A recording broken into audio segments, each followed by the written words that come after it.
प्रिय श्रोताओं, हमारे एक बात आपके साथ कार्यक्रम में हम प्रभु यीशु मसीह के नाम से आपका हार्दिक स्वागत करते हैं। हमारे साथ बने रहें और इस कार्यक्रम के द्वारा परमेश्वर आप सभी को आशीष दे।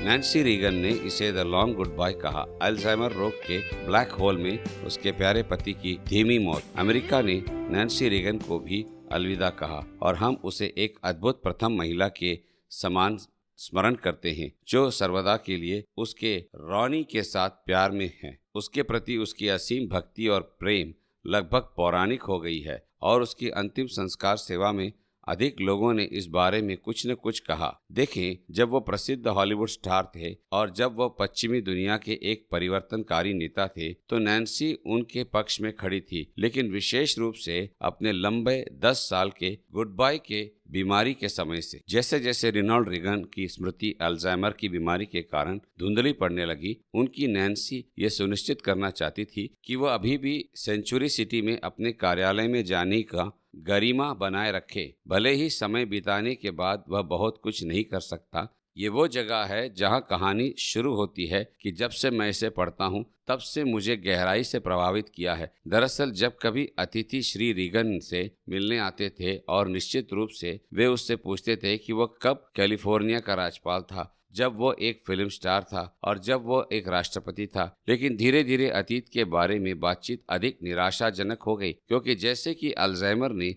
विभिन्न स्मृतियों को मिटाना आरंभ किया, फिल्म स्टार के रूप में और कैलिफोर्निया के राज्यपाल के रूप में, संयुक्त राष्ट्र अमेरिका के राष्ट्रपति के रूप में महान उपलब्धियों का स्मरण भी जाता रहा। आश्चर्यजनक रूप से एक स्मृति थी जो लगभग अंत तक बनी रही। मैं रॉन हचक्राफ्ट हूँ और मैं आज आपके साथ एक राष्ट्रपति और आपके उद्देश्य के बारे में एक बात कहना चाहता हूँ। वास्तव में उसकी दीवार पर एक तस्वीर थी जिसमें उस नदी की तस्वीर के विषय था। श्रीमान रीगन किस बातचीत में इच्छुक थे जिसमें उनको आकर्षण लगता था और वे मुस्कुराते थे। ओह रुको, यह इलिनॉइस में रॉक नदी है। यह वह जगह है जहां मैंने एक लाइफ गार्ड का काम किया। फिर स्मरण आता है, उन्होंने कहा, यह वही जगह है जहां मैंने 77 लोगों की जानें बचाई है। बहुत अच्छा। लंबे समय बाद उनकी सभी विशाल उपलब्धियों की स्मृति चले गए।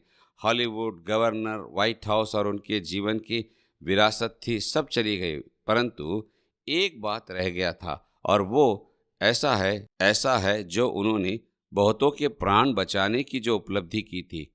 हम सबों के लिए भी जो यीशु का अनुकरण करते हैं ऐसा ही होगा। परमेश्वर के वचन से आज हमारे लिए वचन नीति वचन 24:11 है। परमेश्वर कहता है, जो मार डाले जाने के लिए घसीटे जाते हैं उनको छुड़ा, और जो घात किए जाने को हैं उन्हें मत पकड़ा।